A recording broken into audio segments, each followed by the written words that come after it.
ይችን ኢትዮጵያ የምትባል ሀገር በጉልበት ፊት ለፊት ማሸነፍ አይቻልም። ስለዚህ ምን እናርግ የሚል ስብሰባ ነው ባጭሩ። አሁን ምንም የማንከደው ይሄንን እውቀት ተጠቅመው መጥፎ ነገር የሚሰሩ ሰዎች አሉ። በቃ አሁን በጣም ራሱ አሁን ቴሌግራም ላይ ራሱ የሚመጡ አሉ። ቤት በኩል እንደሚመጡ ራሱ አናቅም። መርጌታ ከሌ እንትን ፈውስ ከፈለጋችሁ እያሉ በቃ ገንዘብ የሚያሳድዱ በየሶሻል ሚዲያው 22,000 የብራና የጥበብ መጽሐፍ ለውጭ ሀገር የሸጡብን ግብጾች ናቸው። የትኛው ጥሩ ይሁን የትኛው መጥፎ ይሁን በምን ላይ ያለው ማለት እግዚአብሔርን ስም ጠርቶ በተቀደሰው መንገድ እግዚአብሔር ልክ ለኖህ በሰጠው እውቀት ጥበብ የሚሰራለ እንደገና ደግሞ የሰይጣንን ስም ጠርቶ የማይገባ ነገር የሚሰራለ እሱም በመንገድ ህዝብ ውስጥ መለየት ይችላል። ከናንተስ ምን ይጠበቃል? ጥበቡን ለማጥፋት ደግሞ ለሮም ካቶሊካዊት ቤተክርስቲያን አማኞች ደብዳቤ እንጻፍ በጀትን በጀትና ወደ ኢትዮጵያ ምድር ገብተው ሁሉም ነገር እነሱ ባስቀመጡት የአጠናን ዘዴ ካልተጠና ዘመናዊ አይደለም፣ መፍትሄ የለውም ወይም የማይረባ ነገር ነው ማለት ነው። ወይ ወለህን ያረክልን ያለ ሚሰብካል ዞር አድርገሽ ራቁቱን ብትአዩ 10 ምናምን ንቅሳት ከሱ ታገኛለሽ። ጀሪ ያረጉ የነበሩ አባቶች ገዳም ውስጥ ስር የማሳ ቅጠል የበጠሰ ወዮለት። አሁን ይሄ ባህል ሕክምናንም ሆነ በሌላ ዘርፍ ያሉ ሀገር በቀል እውቀቶችን ማንኳሰስ እና ማጥላላት ዛሬ የተጀመረ ነገር አይደለም አይደል? በታሪክም እንደምናየው በእቅድ በበጀት ምዕራባውያን የሰሩት የረጅም ጊዜ ታሪክ ነው። አሁን ከቅኝ ግዛት ዘመን በፊት ያለውን ታሪክ ስናይ እኮ ሚስዮናውያን ኢትዮጵያ ውስጥ በሚመጡ ጊዜ ትምህርት ቤትና ክሊኒክ ከፍታሉ እና ሰው ወደ እነሱ ክሊኒክ ሄዶ እንዲታከም የራሱን እንትን ያጥላሉበት ነበረ። እነሱ ጋር ሄዶ እንዲማር የሱን እውቀት የማይረባ ነው፣ ኋላ ቀር ነው፣ የትም አይደርስም ይሉ ነበረ፣ ያጥላሉ ነበረ። እንደገና ኢትዮጵያ ቅኝ ግዛት ባትገዛም እንኳን በትምህርት ስርዓታችን በኩል ግን ቅኝ አልተገዛንም ማለት አንችልም። ምክንያቱም ሁሉም ነገር እነሱ ባስቀመጡት የአጠናን ዘዴ ካልተጠና ዘመናዊ አይደለም፣ መፍትሄ የለውም ወይም የማይረባ ነገር ነው ማለት ነው። ይሄ እንግዲህ በሁሉም ምሁሮች አእምሮ ውስጥ እንዲከተብ የተደረገ ነገር ነው። በህብረተሰብ ውስጥ ድረስ እየገቡ የተሰራ ስራ ነው፣ በመላው አፍሪካም በሀገራችን ኢትዮጵያ ማለት ነው። በጣም የሚገርመው ደግሞ በዚህ መንገድ ካጥላሉት በኋላ የብራና መጽሐፍቶቻችንን ሲዘርፉ እናያለን፣ ወይም ውድ ዋጋ ከፍለው ሲወስዱ እናያለን። አሁን አጼ ቴዎድሮስ በመቅደላ ጦርነት ላይ እኮ እሱን ለማውረር ሲመጡ የብሪቲሽ ሙዚየም ባለሙያ ሪቻርድ ሆልምስ የሚባል ሆን ብሎ መጥቶ ነበር ብራናዎችን ለመስረቅ ማለት ነው። በፋሽስት ጊዜም አሁን ድረስ የብራና ጥበብ ነው እዛ ላይ ያለውና በዛ መጠን ካጥላሉት ለምንስ ደግሞ መልሰው ይወስዱታል፣ ይዘርፉታል? መልካም ነው። አሁን እስካሁን አወራን፣ ተወሰነ አውርተናል። አሁን ነው እንግዲህ ጠንከር ያለ ወሬ የምናወራው ማለት ነው። ባለፈው ህዳር ላይ ግብጽ ሄጄ ነበርና 36ኛ ዓመቷን ያከበረችው እመቤታችን ቅድስት ድንግል ማርያም ከስዕሏ ላይ የምትፈሰው ወዟ ነች። እቺ ለርሶ እግዚአብሔር ይስጥልኝ፣ እግዚአብሔር ያክብርልኝ። እመቤታችን ዘይቱን በተባለው ቤተክርስቲያን ለ3 ዓመት በተከታታይ ተገልጣላቸዋለች። ይሄን ታሪክ አሁን ምናልባት ብዙዎቻችሁ ታውቃላችሁ ብዬ ተስፋ አደርጋለሁ። በደብረ ምጥማቅ ለ5 ቀን መገለጧ በታምረ ማርያም ተጽፎ እናነባለን። እነሆ ግንቦት 21 ቀን የእመቤታችን ትልቁ በዓሏ ነው። የበዓሉ መጠሪያ ደብረ ምጥማቅ ይባላል። የዚህ በዓል መነሻ ምክንያት ደግሞ እመቤታችን ቅድስት ድንግል ማርያም ልጇን ይዛ በተሰደደችበት በግብጽ ሀገር በደብረ ምጥማቅ ከግንቦት 21 ቀን እስከ ግንቦት 25 ቀን ድረስ ለ5 ቀናት በተከታታይ ላመኑትም ላላመኑትም ለሕዝብና ለአሕዛብ መገለጧ መታየቷ ነበረ። ስለዚህ በየዓመቱ ግንቦት 21ን ይህንን ቀን ዛሬም የእመቤታችን ልጆች ክርስቲያኖች ከመላው ዓለም በዚህ ቦታ እየተገኙ በልዩ ድምቀት ቦታው ላይ መገኘት ደብረ ምጥማቅን ያከብሩታል። እኛም ቋንቋ አይነሽ ሚዲያና ኤላኮቴት ከእስራኤል ቀጥሎ በግብጽ ባለን ጉዞ በዚህ ዓመት እነሆ ለ3ኛ ጊዜ ወደ ግብጽ ጉዞ ልናደርግ ነው። ይህ የ3ኛው የግብጽ ጉዟችን ግን ለየት የሚያደርጉት ብዙ ነገሮች አሉ። ምናልባት ለተጓዦቻችን የምንገልጽላችሁ ነገር ይኖራል። ነገር ግን ከግብጽ በተጨማሪ ደግሞ አንድ ሌላ ሀገር እንደምንጨምር እነሆ ጠቆም አድርገን እናልፋለን። 10 ቀናት ለምንቆይባቸው የግብጽ ጉዟችን በርካታ ታሪካዊና መንፈሳዊ ገዳማትን እንጎበኛለን፣ እንሳለማለን፣ እናያለን። ከኛ ጋር በቋንቋ አይነሽ ሚዲያና ኤላ ኮቴት ጋር አብረን በግብፅ ገዳማትና በሌላውም በተጨማሪ አንድ ሀገር ደርሰን የምንመለስ ከወዲሁ ጊዜውንና ቦታውን ልትጠቀሙበት እንዳያልፋችሁ ጊዜውንም ቦታውንም ተጠቀሙበት። ልዩነታችን መንፈሳዊነታችን። ቋንቋ አይነሽ ሚዲያና ኤላ ኮቴት ዓለም አቀፍ የጉዞ ኤጀንት። ይሄ ሁሉ ነገር ነው እንግዲህ የዳረገለት ባጭሩ። ቅድም ያለ ጥያቄው መግባት ከብዶኝ ነው እንጂ ዋናው አንኳሩ ነገር ይሄ ነው። በመሰረቱ ምዕራባውያኑም ይሄ አውሮፓውያን ግብፅም አደንቃቸዋለሁ። እኔ ማደንቃቸው ውስጤ እያረረ ነው ማደንቃቸው ማለት ለራሳቸው ምን ያክል ብልጦች እንደሆኑ ካለባቸው ችግር ለመውጣት ያደረጉት ጥረት የሰሩት ተንኮል ምናምን ያስገርመኛል፣ ያስደንቀኛል እኔ ማለት ነው። በተቃራኒው ደግሞ የኛ ጅልነት በጣም ይገርመኛል ማለት በቃ ጅልነት እንደ አነሳሽው ጥያቄውን የምዕራባውያኑ ተጽዕኖ እጅግ ከፍተኛ ነው። ተዘርዝሮ አያልቅም። በጣም ብዙ ነው። ትንሾችን ግን ትንሽ በተለይ ከአድዋ ድል በኋላ አውሮፓውያኑ የተሰባሰቡበት የተመካከሩት ምክር አለ። ያ ምክር ምንድነው? ይችን ኢትዮጵያ የምትባል ሀገር በጉልበት ፊት ለፊት ማሸነፍ አይቻልም። ስለዚህ ምን እናድርግ የሚል ስብሰባ ነው ባጭሩ የተሰባሰቡት። እዛ 3 ነጥቦችን ነው ያነሱት። አንደኛው ኢትዮጵያ ሊያሰኛት የቻለ በኢትዮጵያ ውስጥ ያሉ ገዳማት ናቸው። ስለዚህ እነዚህን ገዳማት በውስጣቸው ያሉ ቅርሶቹ፣ ጥበቦቹ፣ አገልጋዮች ምናምን ስለሆነ ገዳማቱን ማጥፋት አለብን። ምክንያቱም የሕክምናው ምንጭም ገዳማት ናቸው። ሞር ማለት ነው። በብዛት ከገዳም ውጭ የሚኖሩ አባቶችም ብዙ ያበረከቱት ሙያ አለ። በዋናነት ግን ገዳም ውስጥ ነው ሁሉም ነገር ያለው። ጥበቡ እንግዲህ ከእግዚአብሔር የመጣም ስለሆነ በዛ ሰንሰለት አልፎ እዛ ላይ እናገኘዋለን። በተለይ የዛሬ 1575 ዓመት ሰርጀሪ ያረጉ የነበሩ አባቶች ገዳም ውስጥ ነው። እንግዲህ ያን ዓመት የዛሬ 1575 ዓመት በጣም ሰርጀሪ ያረጉ ነበር አባቶች። በአሁኑ አጠራር ሰርጀሪ፣ ያኔ ግን ቀደው ይሰሩ ነበር እና እንደ ፋሻ የሚጠቀሙት የሸረሪት ድር ነበር። የሸረሪት ድር ቁስል አድራቂ ነው በባህሪው። ይህን ሁሉ አጥንተው ማለት ምንም ቴስት ማድረጊያ ዘመናዊ የምንለው አሁን ያኔ እኮ የለም። ምን አለ ያን እንዴት ያጠኑበት መንገድ ሁሉ በጣም ነው የሚገርመኝ። የሚሳፉት እንኳን በአልሸና ወይፈን የዘር ፍሬው ባልፈሰሰ ወይፈን ጅማት ወይም ቆዳ ይሰፉት አዘው ቆዳ ሆኖ እንዲቀር። ይሄ ዛሬ ያለ ስፔሻል ዶክተር እንኳን ወይም ሳይንቲስት ማድረግ አይችልም። በጎማ ወይ በሽቦ ነው ሊሰፋሽ የሚችለው። እዛም ያደርግ ይህ ሁሉ ጥበብ የነበረ ገዳም ውስጥ ነው። በ20 ሜትር ርቀት ላይ ሌባ መኖሩን የሚናገር የቤት ቁልፍ የነበራቸው ገዳማት ናቸው። አላርም ማለት ነው። በቃ አሁን ከነሱ ቤት እንኳን ባይሆን ሌላ ቦታ ለመስረቅ አልፎ መሄድ ከሆነ በዛ ቁልፍ ላይ ያ ቁልፍ ይጮሃል እና አልፎ የሚሄደውን ሰው ሁሉ ሰብስበው እንደ ኤቲኤም ያስጠጉታል በየተራ። ያ ቁልፍ የጮኸበት ሰው ልሰርቅ ነው ተብሎ ተቀጦ ምን ይሄዳል። ይሄ በጣም ድንቅ የሆነ ጥበብ ነው የነበራቸው አባቶቻችን እና ይህን ሶስቱን ነገር 3 ውሳኔዎችን ወስነው አንደኛው ገዳማትን ማጥፋት አለብን የሚል ነው። አይ ገዳማትን ለማጥፋትማ እኮ ሞከር ነው፣ እነሱን እንዳይጠፉ የሚያደርግ ጥበብ ያላቸው አገልጋዮች አሉ። ስለዚህ እነሱን ካላጠፋን መጀመሪያ ያንን ማግኘት አንችልም የሚል ከብዙ ክርክር በኋላ እሱን ሰረዙት እና ስለዚህ ጠበብቶችን ማጥፋት አለብን። ኢትዮጵያ ውስጥ ያሉ ተመራማሪ ጠበብቶች ስለ እጽዋት ስለምን በቃ የሚሰሩ እነሱ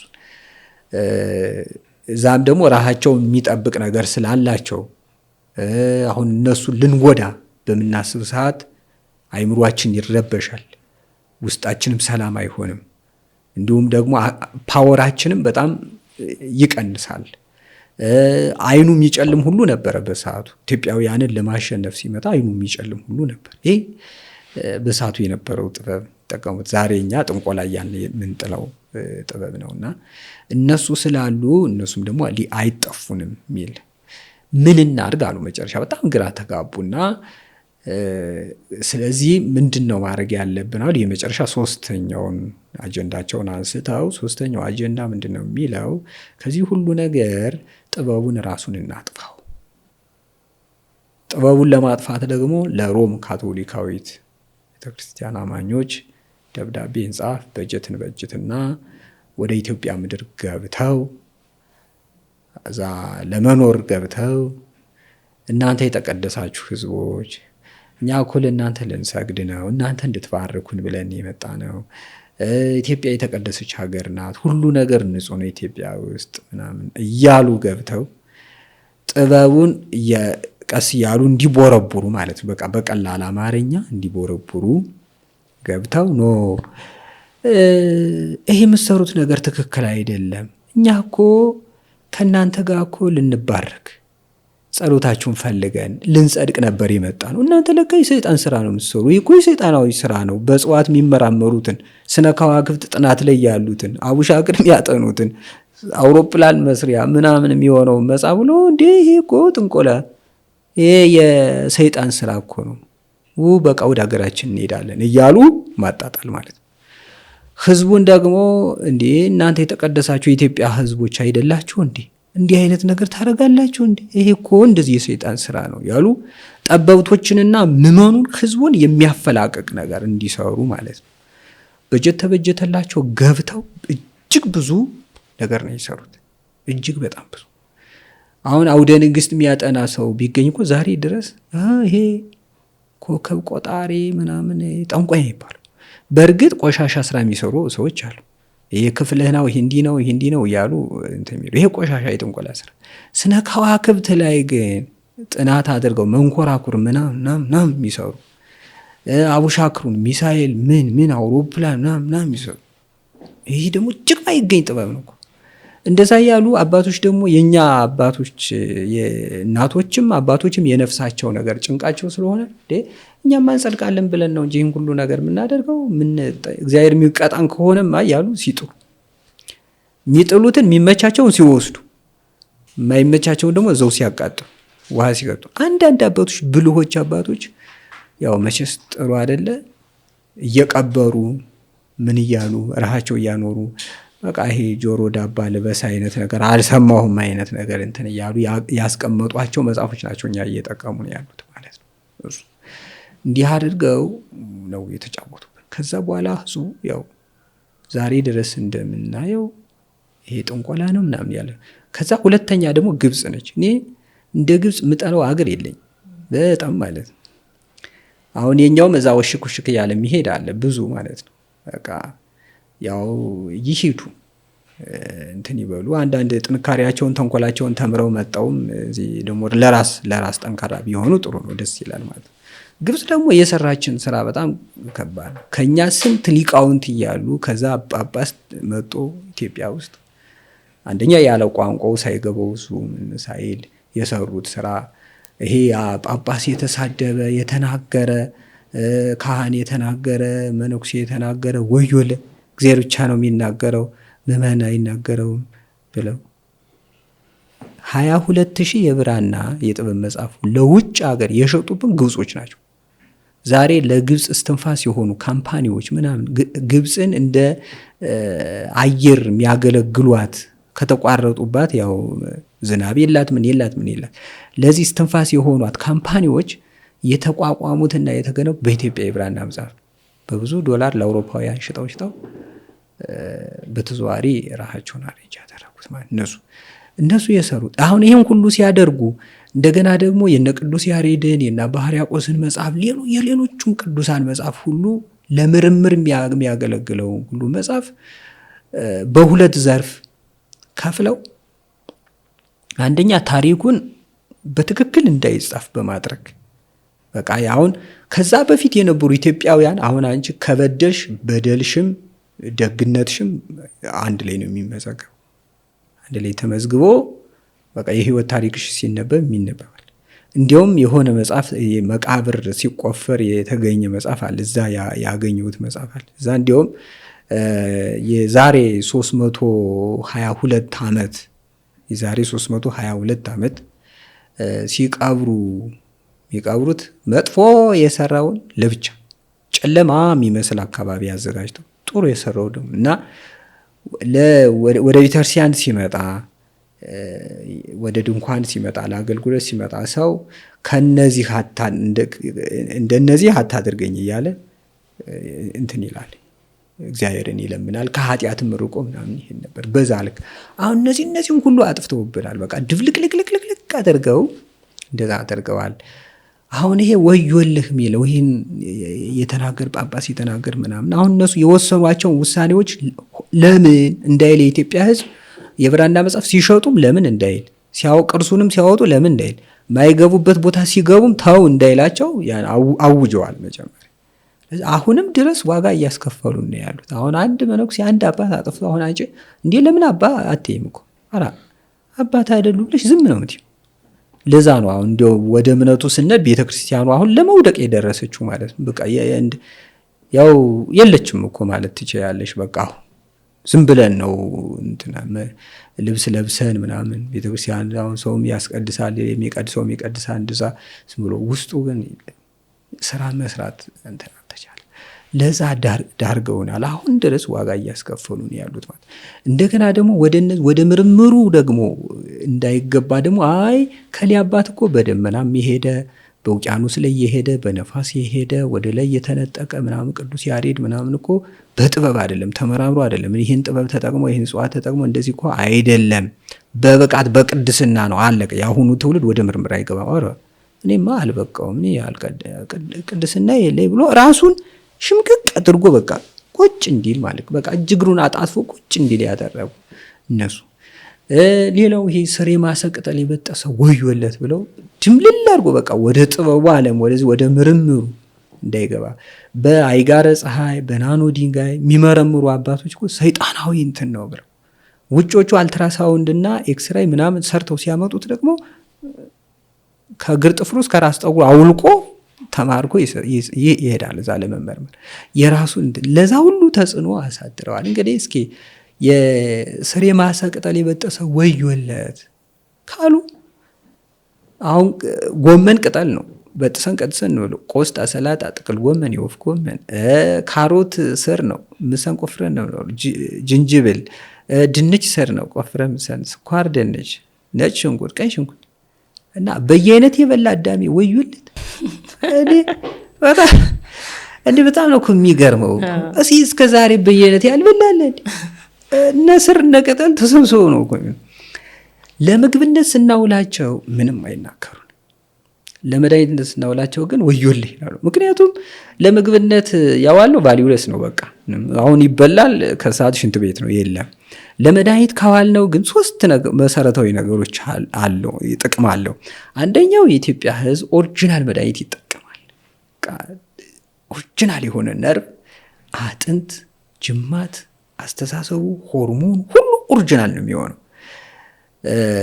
ሁለተኛ ደግሞ ከውጭ የምናስገባቸው መድኃኒቶች ራሳችን ከቻልን ይቀራሉ። እነሱን ለማስገባት የምናወጣው ከፍተኛ ዶላር አለ፣ ገንዘብ አለ። ያ ገንዘብ ለፋብሪካ መገንቢያ፣ ለምርምር፣ ለተለያየ ነገር ይውላል። አገሪቱን አንድ ስቴፕ ከፍ ያደርጋታል ማለት ነው። 3ኛ ነገር ደግሞ ኢትዮጵያ ኦሪጂናል የሆኑ መድኃኒቶችን ካመረተች እጽዋቱ ሁሉ ነገር ስላላት የዓለም ሕዝብ ደግሞ ኦሪጂናል መድኃኒት ይፈልጋል። ኤክስፖርት ታደርጋለች፣ ትሸጣለች።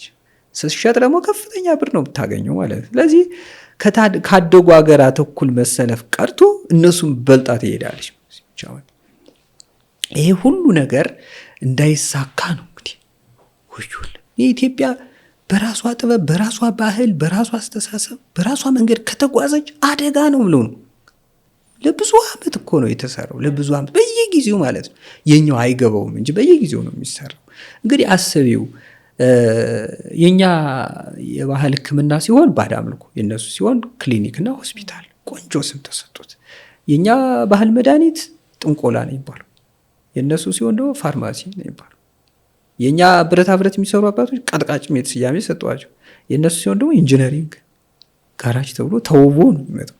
የኛ ቆዳ የሚሰሩ ለስንት ሺህ ዘመን የማይበላሽ የቆዳ ወረቀት የሚያዘጋጁ አባቶቻችን የፋቂ ዘር ተብለው ከፋቂ አልጋባም እያለ ሁሉ እርስ በርሱ እየተራመሰ እንዲኖር አድርገዋል። የእነሱ ሲሆን ደግሞ ሌዘር የቆዳ ፋብሪካ ብለው ያሽሞነሙኗታል።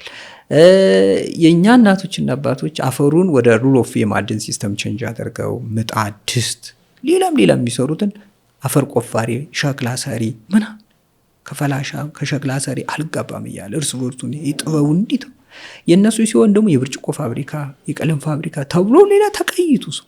የእኛ ልብስ የሚሰሩት ሸማኔ፣ የእነሱ ቴክስታይል ጨርቃጨርቅ ፋብሪካ ነው። በቃ ዝም ብሎ የሚጫወቱት።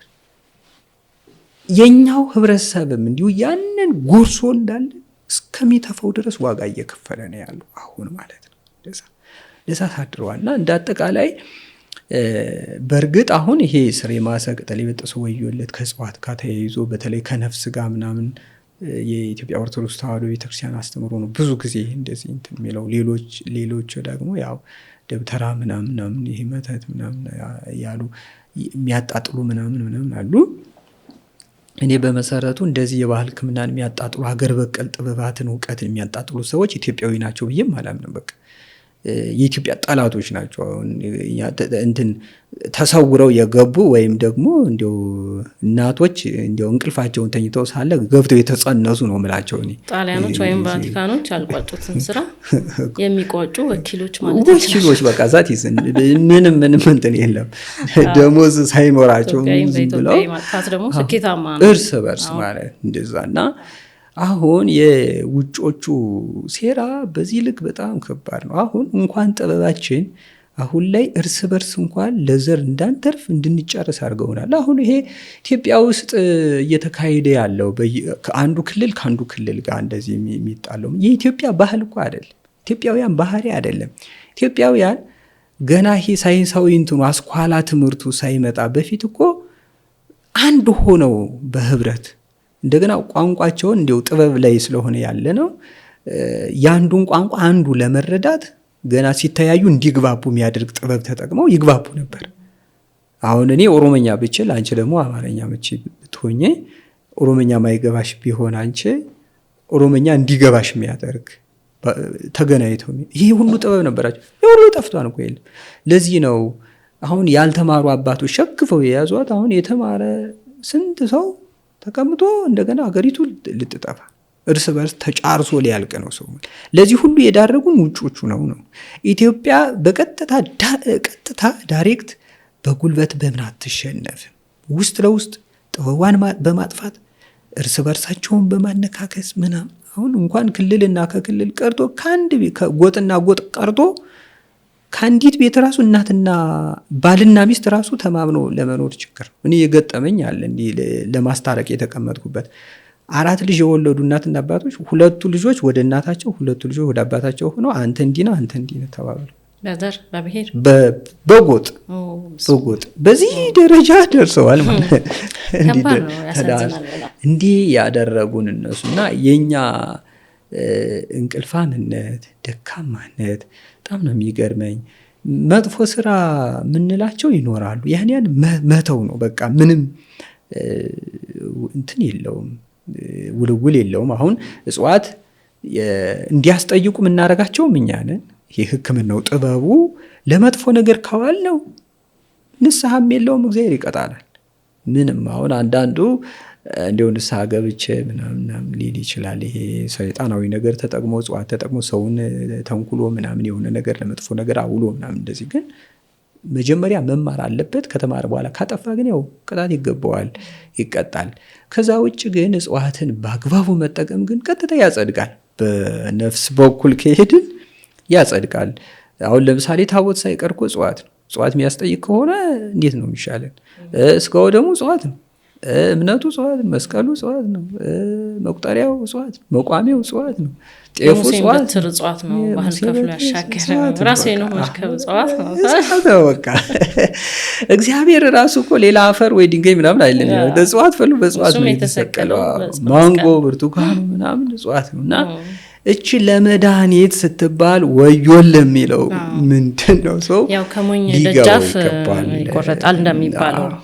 አሁን በ18ኛው ክፍለ ዘመን የመጣው ጀምስ ብሩስ በጣም የሚገርም አንድ ታሪክ አለ። እዚህ ሲኖር አሞት አባቶቻችን በራሳቸው ጥበብ ተጠቅመው እጽዋት አከሙት። እናችን ይዞ ሄዶ በጉዞ ማስታወሻ ጽፏል። እና እዛ ውስጥ እንኮይ ነው መሰለኝ የተጠቀሙት እጽዋት ብቻ። አሁን ላይ በሱ ስም ነው የተመዘገበው በዓለም ያ እጽዋት በኢትዮጵያውያንና እውቀት ምናምን ሳይሆን በጀምስ ብሩስ እሱ ተመራምሮ እንዳገኘው ተደርጎ ነው ያ እጽዋት የተመዘገበው ማለት ነው። እና እውቀቱ የኛ ሆኖ ጥበቡ የኛ ሆኖ የሚመዘገበው ግን በእነሱ ስም ነው። ይሄንን እኔ በጣም ነው የሚገርመኝ። ለምን እንዴት እንደማይገባን ማለት አይምሯችን ምን ሆኖ ነው ለምንድነው ማናስተውለው ይሄን ያህል ሲደረግብን የሚለው ነገር በጣም ያሳስባል። አሁን ደግሞ በጣም የከፋው ነገር ቅድምን ብለውኛል፣ የቤተክርስቲያን ውስጥ ራሱ እንደዚህ አይነት እውቀትን የመግፋት ነገር ማለት ይሄ እውቀት የቤተክርስቲያን ቅድም ብለውኛል ምንጩ ገዳም ነው፣ አባቶች ናቸው። እነዚህ ደግሞ የቤተክርስቲያን እውቀት ያፈራቻቸው ናቸውና ተጽዕኖ ገብቶ ቤተክርስቲያን ድረስ ደርሶ በቤተክርስቲያን እንኳን እንደዚህ አይነት ነገር ተቀባይነት እንዳይኖረው ሆኗል። ግን ከዛ ይልቅ አሁን ምንም የማንክደው ይሄንን እውቀት ተጠቅመው መጥፎ ነገር የሚሰሩ ሰዎች አሉ። በቃ አሁን በጣም ራሱ አሁን ቴሌግራም ላይ ራሱ የሚመጡ አሉ። ቤት በኩል እንደሚመጡ ራሱ አናቅም። መርጌታ ከሌ እንትን ፈውስ ከፈለጋችሁ እያሉ በቃ ገንዘብ የሚያሳድዱ በየሶሻል ሚዲያው ለዝና ለብር ከፈለጋችሁ እያሉ ይሄንን እውቀት ይሄንን የተከበረ አባቶቻችንን ጥበብ የሚያጣለሹ ሰዎች አሉ። በተግባርም ደግሞ ሰውን የሚጎዱ አሉና ቤተክርስቲያን እንደ እውቀት ባለቤትም ጥቁሩን ከነጩ መለየት ስራ ተሰርቶ እነዛን በቃ የኔ አይደሉም ማለት በስሙ አይደል የሚነግዱት። መርጌታ የሚባል እኮ መርጌታ ቤተክርስቲያን ስም ነው። ደብተራ የሚባል ደብተራ ቤተክርስቲያን ስም ነው። ስሟን ተጠቅመው አለባበሷን ወስደው እውቀቷን ወስደው ሰውን ሲጎዱ ዝም ከማለት እና እንደ ሁሉንም እውቀት በዚህ ከመፈረጅ እንደዚህ የመለየት ስራ እንዲሰራ እንደው እናንተ ግፊት ታረጋላችሁ ማለት በመጥፎ አሁን ምንድነው ይባላል እሳት ያቃጥላል ምግብ አብስሎም ያበላልና ጥበቡም እውቀቱም እንደዛው ነውና በህዝቡ ማንፈርድም አንዳንዴ አሁን ሶሻል ሚዲያ ላይ በደንብ ይነገራል። ይሄ ደብተራ በቃ ጥንቁልና ሁሉንም ነገር በደንብ አድርጎ በዚህ በቤተክርስቲያን ውስጥ ማለት ነው። ሰው ደግሞ ብዙ እውቀት የለውም። በተለይ በስደት ያሉ አረብ ሀገር ያሉ እህቶች ምናምን በጣም በዚህ ላይ ተጠቂ ሲሆኑ እናያለን። ማለት ይሄንን ለይቶ ጥሩን ከመጥፎ አሁን እናንተ በሕክምናው በምርምሩ ላይ አላችሁና በዛው ደግሞ ይሄን ነገር የመለየቱስ ነገር እንዴት ነው? አሁን ዋናው ነገር ይሄንን ነገር ለማስተካከል መፍትሄ ሰጪዋ ቤተክርስቲያን ናት። ከመንግስትም ይልቅ ተሰሚዋ ቤተክርስቲያን ናት። ከቤተክርስቲያን ቁንጮ ላይ ያሉ ሊቃነ ጳጳሳት ይሄ መጥፎ ነው ይሄ ደግሞ ይጠቅማል ብሎ ቢያውጁ ዳይሬክት ሁሉም ይከተላል። ምንም ጥርጥር የለው። ፓወር አላት ቤተክርስቲያን። እንደኛ የምርምር ማዕከል ጥሩ እየሄድን ነው። አሁን ያው ከወሬ ስራ ይቅደም በማለት ያው ውስጥ ለውስጥ ስራዎችን እየሰራን ነው። ወቅታዊ ነገር የተወሰነ ያዘን እንጂ አሁን ትምህርት ቤቶች አሉ ቅዳሜና እሁድ እነሱን እየተጠቀምን ወጣቶችን ስልጠና የመስጠት እንዲህ አይነት ነገሮችን እያደረግን ያለነው በየእንትኑም ያሉ አባቶችንም መምህራንም ያወያየን ነው።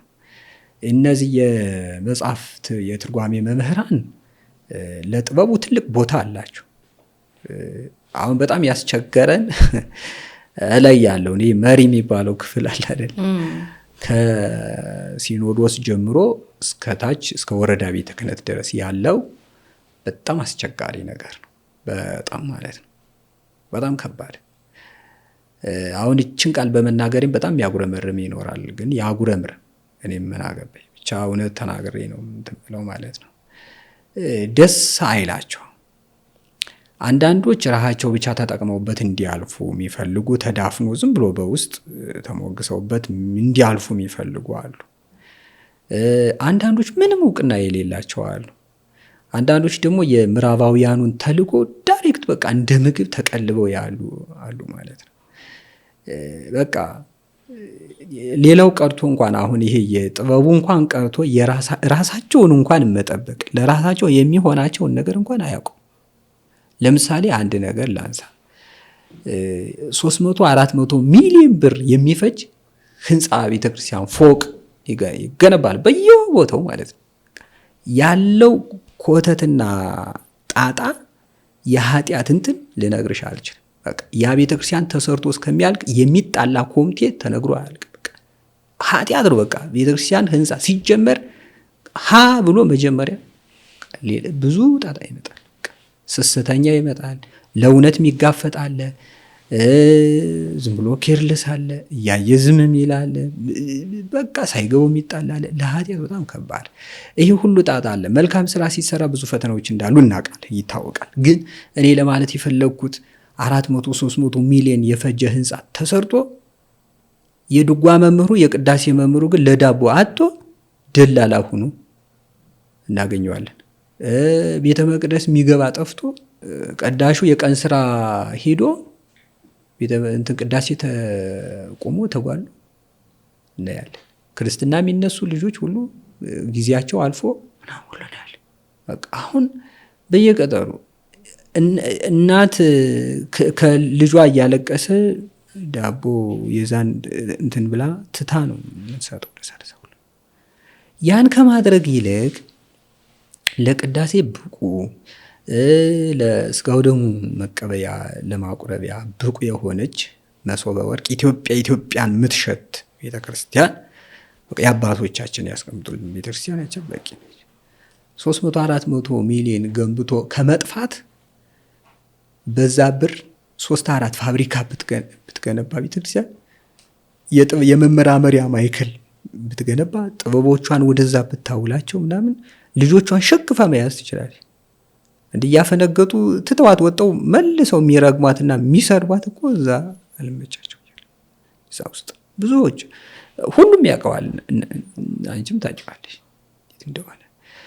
አሁን ለራሳቸው የሚሆነውን እንኳን መገንዘብ አልቻሉ። ስንት ሚሊዮን የፈጀ ፎቅ ቤተክርስቲያን ነው።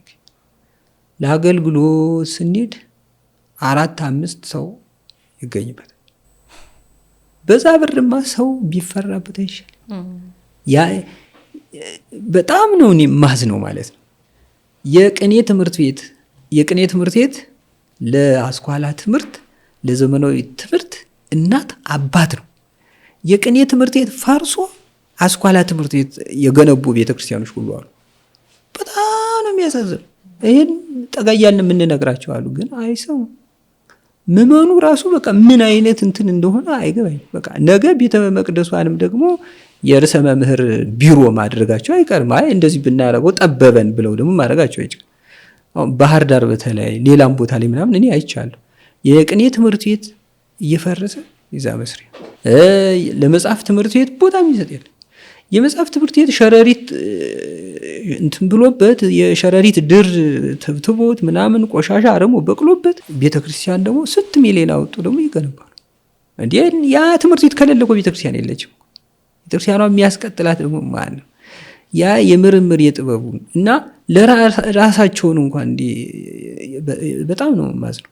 አሁን ለምሳሌ እንደምሳሌ ላንሳ። ቅዱስ ላሊበላ ማለት ደብረ ሮሃ የመጽሐፍ ትርጓሜ ትምህርት ቤቱ ያ ሁሉ ቅርስ ያ ሁሉ ፍልፍል ስንት ፍልስፍና ስንት ጥበብ ስንት ነገር የተደረገበት ቦታ የመጽሐፍ ትምህርት ቤቱ 23 ዓመቱ ግን ዘንድሮ ነው ትንሽ የተወሰነ እኔም ወጭ አድርጌ አሁን በቅርቡ የምናስመረቀው እንትን አለ እንትን ያልኩትና ያው በዛው ጉባኤ ቤት ተሰርቶ ነው። አሁን እንግዲህ 23 ዓመቱ ሳይኖረው ማለት ነው። ዝም ብሎ በቃ እንደ ነገር ማንም ቦታዬ የኔ የሚለው የለም። በቃ እዛ ያሉ መምህራንም ራባቸው ጠማቸው ምናምን የሌለ ተማሪው እንደሆነ ራበው ጠመው በረደው ምናምን የለም። እነዚህ ተማሪዎች እና የመጽሐፍ ትምህርት ቤት የቅኔ ትምህርት ቤቶቹ እነዚህ የመጽሐፍ እንትን የድጓ መምህራን የቅዳሴ መምህራን እነዚህ መምህራን ክብካቤ ካልተደረገላቸው ጥበቡ አሁንም ይጠፋል። ምንም ብንለፋ ብቻ ሳይሆን ቤተክርስቲያን ትጠፋለች። ምንም ምክንያቱም እየወለደ የሚተካ እናት ከሌለ ተተኪ ትውልድ አታገኝም። ስለዚህ ቤተ ክርስቲያኑ በዚህ ልክ ነው ድክመቱ ያለው ማለት ነው። የከሌ ነው የምንለው ችግር አይደለም። እኔም የሥራ ድርሻ አለኝ። ያው እየተናገርኩ ነው፣ እየነገርኳቸው ነው። አሁን የመጽሐፍ ትምህርት ቤት የትርጓሜ ትምህርት ቤት እንኳን ወደ 12 የመጽሐፍ ትምህርት ቤት እኔ ሰርቻለሁ። የቅኔ ትምህርት ቤት ወደ 8 ትምህርት ቤት ሰርቻለሁ። ሌሎችም እንደዛው ማለት ነው። የወጣቶች ከሱስ ነፃ እንዲሆኑ ወደ 20 አዳራሾች ሰርቻለሁ በየቦታው ማለት ነው። የሰንበት ትምህርት ቤት አዳራሽ በቃ ቢያንስ በዚህ ጥበብ ላይ ቤተክርስቲያኗ እንትን እንዲሉ ወደ 40 ምናምን አዳራሾች በየቦታው የሰራዋቸዋል። እኔ ይሄን ሁሉ ስናደርግ ግን በጣም የሚከፋቸው አሉ። የዚህ ቤተክርስቲያን መሪ እንደውም ኑ ባካችሁ ኑ ይህ ሆነ እንደዚህ ሆነ እንዲሆነ ማለት የነበረባቸው የሚከፋቸው አሉ። በቃ ለይምሰል እንደው ሰው እንትን ይለኛል ለማለት በቃ ወደ ምሕረት ላይ በቃ ይሄ አለ አይደል ብሎ ለይምሰል ያወራሉ። ልባቸው ግን በቃ ከምዕራባውያን በላይ የቤተክርስቲያን ጸር ሆነው ነው የምታገኛቸው። አስቸጋሪ ነው በጣም ማለት እንደዚህ ይሄ ነገር አለና ከላይ ጀምሮ እስከ ታች ድረስ ከታች ጀምሮ እስከ ላይ ድረስ ቤተክርስቲያኗ ስራ መስራት አለባት።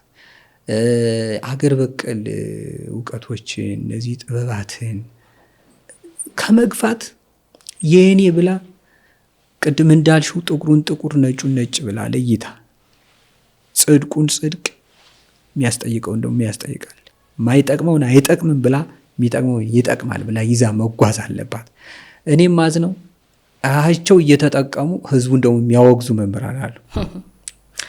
መፍትሄ ስራ ተጠምቆ የዳነ መምህር አንድ ጊዜ እኔ አላየኝም እዛ ቤተክርስቲያን ቁጭ ብዬ እንትን እላለሁ እና እሱ ስለ መፍትሄ ስራ የምትጠበቁ ወዮላችሁ ምናምን ይላል።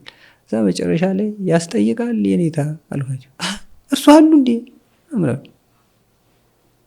አሁን ሰው ራሱ መጥፎ ነው ካለ እሱም መተው ነው ያለበት። በቃ ብዙዎቹ አሁን ጥበባዊ ነገር እንደዚህ ታቶ ነክ የሆኑ ጥበባት ምናምን ከመናፍስት ነፃ የሚያደርጉ ይሄ በተለያየ በመተት በምን የሚጎዱ ያን ሁሉ ነፃ የሚያደርጉ እጅግ አስደናቂ እግዚአብሔራዊ ጥበቦች አሉ።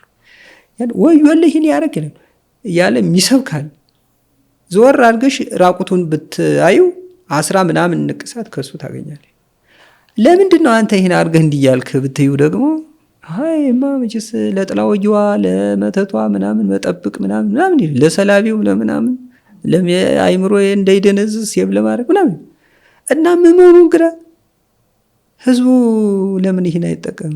አይ ስብከት ስለሆነ አውደ ምሕረት ስለሆነ መቸስ ይባል መቸስ ተብሎ እንትን አለ እንዴ? በተቃራኒው እንደዚህ ውስጣቸው ርር የሚል መምህራን ደግሞ አሉ። በተለይ የመጽሐፍ መምህራን የኢትዮጵያን ጥበብ ከፍ ለማድረግ የቤተክርስቲያንን ችግር ለማስተካከል በቃ የተጫናቸው ዛፍ አለ። በቃ ጠፈጠፉ ከብዷቸው በቃ የሆነ ነገር ቢሉም ያው ወንዘፉ ከባድ ስለሆነ ይጫናቸዋል። በዛ ምክንያት አንገታቸውን ደፍተው አሉ።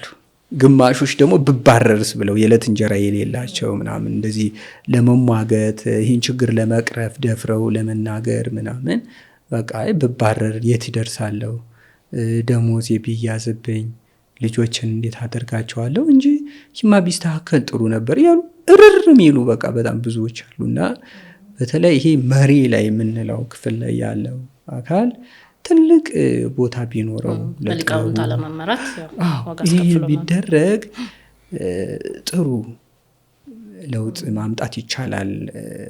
እዛ ውጭ ከባድ ነው። አሁን እኛ ብንንፈራፈር ኃላፊ የሆነው በምኖርበት አካባቢ የአንድ ሀገረ ስብከት መሪ ወይም ሌላ ጋር ምናምን ይሄ ኃጢአት ነው ምዕመናን ጥሩ አይደለም እንደዚህ ወዮላችሁ ምናምን ብሎ ቢያስተላልፍ ያው ህዝቡ ይሰማል። ሲበሳው ግን ውስጥ ለውስጥ ተደብቆ ነው እንትን የሚለው ያው ህዝቡ እኮ ግራ ተጋባ ማለት የራሱ አይረባም ጣል ተባለ፣ መፍትሄ ደግሞ አጣ ማለት ሳይንሱም ማይፈታለት መፍትሄ አለ። የራሱን ደግሞ ተጠቅሞ እንዳይድን የራሱንም መጥፎ ነው ተባለና ህዝቡም እኮ ወይ እኮ መፍትሄ ሰጥተው ይሄንን ሲያብላሉ ሌላ መፍትሄ በምትኩ ቢያቀርቡ ማለት ነው። አሁን አንድ ዳማከሴን ከደጃፋችን ላይ ቀንጥሰን ስንጠቀምና ግን ደግሞ ሄደን ፋርማሲ ሄደን በተለያየ መንገድ ተሰርቶ በፈሳሽን በዱቄት መልክ ስንገዛው ግን ልክ ይሆናል። በቀጥታ ቅጠሉን ስንጠቀም ግን ጥንቁልና ይሆናል ማለት ነው። ይሄ በጣም ቅድም እርሶም እንዳሉት ለረጅም ጊዜ የተሰራ ነው አይምሯችን ላይ። አይምሯችን ቅኝ ተገዝተዋል። ምድሪቱ ቅኝ ባትገዛ አይምሯችን የራሳችንን ጠል የራሳችንን የሚንቅ ሆኖ ቅኝ ተገዝቷል። ይሄ ምንም ጥያቄ የለውም፣ የምናየው ነው በብዙ ነገር ማለት ነው። ግን አሁን ከናንተም ደግሞ የሚጠበቅ ነገር ያለ ይመስለኛል። አሁን የባህል ሕክምና እርሶ የተሰማሩት በሱ ዘርፍ ስለሆነ የሱን ስም ለማቃናት አሁን ብዙ ጊዜ በሚስጥር የሚያዙ ነገሮች አሉ ማለት እስኪ ጠና ይመርመር የትኛው እጽዋት ነው ሲባል ይሆን ለምሳሌ ከቤተሰብ ወደ ቤተሰብ የማስተላለፍ በሚስጥር እውቀቱን ራሱ እንደዛ አይነት ነገር አለ ባህል ሕክምና ላይ። ይሄ ክፍት ሆኖ ለምርምር እውቀቱን ለማሸጋገርም ሳይሆን የሆነ ድብቅ ነገር ይበዛዋል ይባላል ብዙ ጊዜና አሁን እንደ አንድ ሰው እኔ ባህል ሕክምና ጋር ለመሄድ የትኛው ጥሩ ይሁን የትኛው መጥፎ ይሁን በምን ላይ ያለው ማለት እግዚአብሔርን ስም ጠርቶ በተቀደሰው መንገድ እግዚአብሔር ልክ ለኖህ በሰጠው እውቀት ጥበብ የሚሰራለ እንደገና ደግሞ የሰይጣንን ስም ጠርቶ ማይገባ ነገር የሚሰራለ እሱም በምን መንገድ ህዝቡስ መለየት ይችላል? ከናንተስ ምን ይጠበቃል? መልካም። አሁን ይሄንን ነገር እንደኛ የምርምር ማዕከል ነው። ምናልባት ያዩ ታካሚዎች ያው መመስከር ይችላሉ። ኦፕን ነው ድርጅቱ። ኦፕን የሆነበት የራሱ መስፈርት አለው። ኦፕን ሲሆንም ደግሞ ዝም ብሎ ሁሉንም ልቅም ደግሞ አይደለም ማለት ነው። እነዚህ አሁን ከቤተሰብ ወደ ቤተሰብ የተወገዘ ለሌላ ሰው ብትናገር የተወገዘ ነው ለአንተ ብቻ ነው ምናምን እንዲህ በዚህ በመወራረስ የሚሄድ እንትን ምናምን የሚባለው ነገር ይሄ ራስ ወዳድነት ነው ባጭሩ ማለት ነው። የአንድ ጥበብ ባለቤት ራስ ለመሆን ብቻ ከአንቺ ዘር እንዳይወጣ ለማድረግ የተደረገች ሴራ ናት እንጂ አንቺም ሰው ነሽ፣ ያም ሰው ነው፣ ያም ሰው ነው። በቃ ለሁሉም ይሰራል። ምናልባት በቅድስናው ዙሪያ ከሄድን ለዛ ጥበብ ማይመች ሰው ሊኖር ይችላል።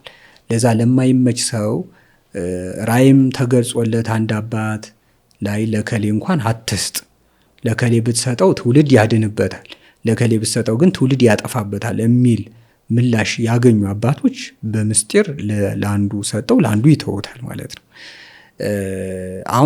አሁን ምስጢር የሚባለው ነገር አሁን ለአንድየው ድብቅ ማለት አይደለም። ለሆነ አካል የምትነግሪው ለሆነ አካል ደግሞ ማትነግሪው ነገር ነው። በሆነ ሰዓት የምታወሪው በሆነ ሰዓት ደግሞ የምትታየው ነገር አውርተሽ ሰውን የምትጠቅሚበት ከሆነ የምታወሪው አንቺ ገብቶሽ አውርተሽው ደግሞ ያልገባው ሰው የሚጎዳ ከሆነ ደግሞ የምትታየው ነገር ነው ምስጢር የሚባለው። ምስጢር ያው ድብቅ ሆኖ ለሆነ አካል የምትነግሪው ለሆነ አካል ደግሞ ማትነግሪው ነገር ነው። እንደዛ አሁን አባቶቻችን ይህንን ያደረጉበትና የተከተሉበት መንገድ እጅግ በጣም ረቂቅ መንገድ ነው። በእውነት እኔ በጣም ነው ማደንቃቸው፣ አመሰግናቸዋለሁ ደግሞ በጣም ወዳቸውም አለሁኝ አባቶችን። እኔ የቀደሙ አባቶች እያሉ ብኖር ኑሮ ነው የምለው። በቃ ብኖር ኑሮ እላለሁ። እንዲሁ ማለት እንዴት ይመራመሩ እንደነበረ አሁን ቅዱስ ላሊበላ የላሊበላን ቤተክርስቲያን ደብሩን ሲፈለፍል እንዲሁ እንዴት አድርጎ ይፈለፈለው? ሁልጊዜም ጥያቄ ነው ለእኔ። በምንድን ነው የፈለፈለው? አላርፍም እኔ እጠይቃለሁ። በጣም ነው የምጠይቀው፣ አጠናለሁ፣ ፎጭራለሁ። በቃ በምን ማቴሪያል ያኔ በነበርኩ እላለሁ። በቃ በጣም ነው እንዲሁ እንደሆነ እንዳመለጠኝ ነገር ይቆጨኛል። እንደዚህ ግን ደግሞ እሱ አሁን በዚህ ዘመን ቢኖር ላሊበላ እንደው ደግ ስም የምንሰጠው ይመስሎታል?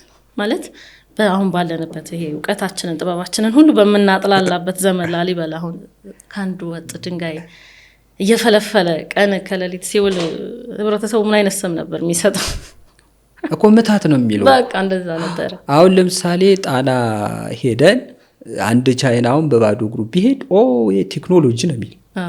አሁን በባዶ እግሬ በጣና ላይ በህድ ግን ምታት ነው የሚል እና አይድረስኩ። በጣም ከባድ ችግር እኮ ነው። ለዚህ ይሄን ሰዎች መድኃኒት የላችሁ? ይሄን አመለካከት እንግዲህ ሲጠጋ ነው። አምኖ ሲጠጋ ነው እንደምታደርጊው። አምኖ ሲጠጋ ካልሆነ እንዴት ታገኘዋለሽ? ደግሞ መብት አለው እንግዲህ እሱን እኛም እንግዲህ እየጣርን ነው፣ ጥረት እያደረግን ነው። እና አባቶች የሚያስተላልፉበት መንገድ በጣም ረቂቅ ነው። አንዳንዶቹ ደግሞ ያው ከዘራቸው ከነሱ ነገር ብቻ እንዳይወጣ አድርገው የቆልፈው ያለፉ ደግሞ ይሄ ስህተት የሆነ መንገድ አለ። አባቶች በትክክል የማደንቃቸው አባቶች አሁን ለምሳሌ የመስተፋቅር ጸሎት እነሱ አሁን አንዳንዱ እግዚአብሔር ግን ለአባቶች መጥፎውን እንዴት ሰጠም ይላል። እንዲህ ደግደጉም ብቻ ቢማሩ ቤተ ክህነት የሚማረው ሁሉ ጥሩን ቢማር ምናለ መጥፎም ቢተው አጠቃቀሙ ነው ምን ይደረግ። አሁን እኮ ይሄ ጥሩነቱም መጥፎነቱም እዛ ውስጥ ነው፣ እዛ ነገር ላይ አለ። ግን ያን ነገር ለመልካም ማዋልና ለመጥፎ ማዋል ደግሞ የባለሙያው የስራ ድርሻ ሰው የሆነው አካል። ለምሳሌ አሁን እጽዋት አንዲትማ ሆይ እጽዋት ነው መቋሚያ ቆርጭ ይመርኮዙ ብዬ ብሰጣቸው ቢመረኮዙ ጽድቅ ነው። ከውድቀት ከምን ቢሉ የተቀመጠውን ሰው እየዞሩ አናቱን ቢሉበት ግን ጥንቆላ ነው፣ ኃጢአት ነው ማለት ነው። እንግዲህ አጠቃቀሙ ነው።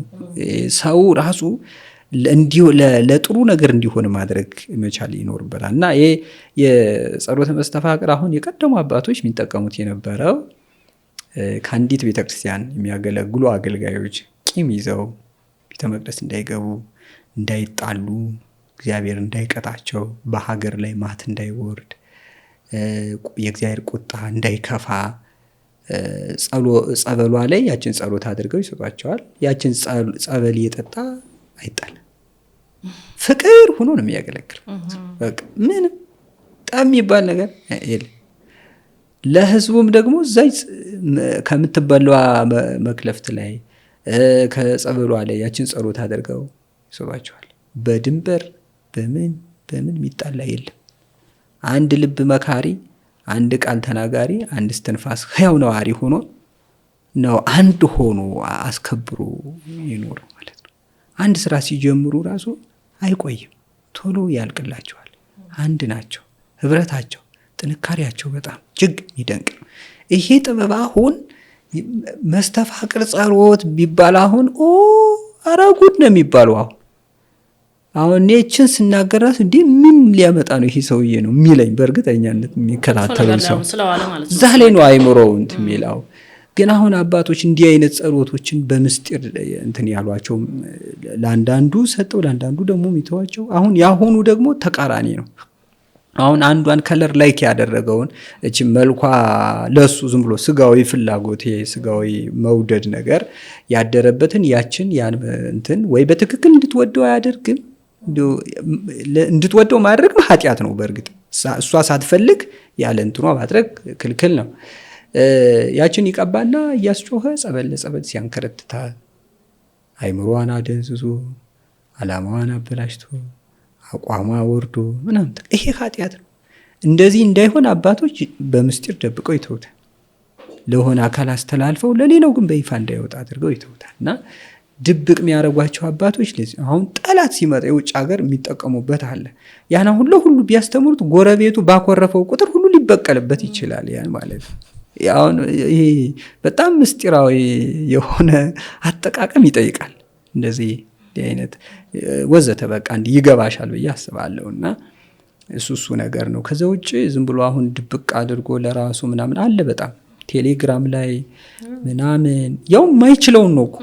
እኔ አሁን በጣም ምርር ያለኝ እነዚህ በዩቲዩብ ይሄ እጽዋት ለዚህ መድኃኒት፣ ይሄ እጽዋት ለዚህ መድኃኒት እያሉ የሚለፈልፉ ሰዎች ነው እኔ አሁን የመረረኝ። አሁን እነሱ ስለለፈለፉ ስለተናገሩ ምንድነው አንተ የመረረህ ካልሽኝ ከኛ ጋር ዳይሬክት ያን ቲክቶክ እና ዩቲዩብ ላይ ያዩትን እጽዋት ቀጥቅጠው ጠጥተው ወዳቸው ተነፋፍቶ ይመጣሉ። አይናቸውን ቀብተው አይናቸው ጠፍቶ ይመጣሉ።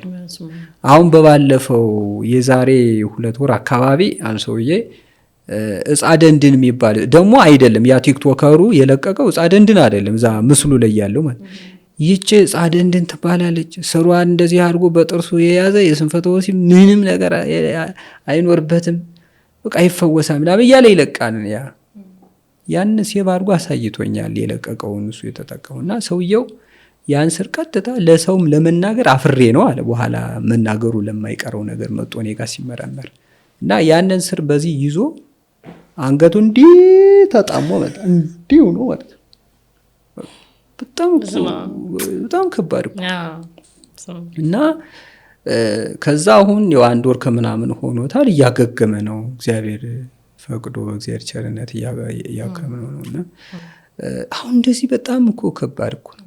እነዚህ ዝም ብሎ ይሄ እጽዋት ለዚህ መላይ ይዞ አንስላል ለኩላሊት እንዴ እና አንስላል ምኑ ነው ለኩላሊት? ስሩ ነው? ቅጠሉ ነው? ግንዱ ነው? ቅርፍቱ ነው? አበባው ነው? ፍሬው ነው?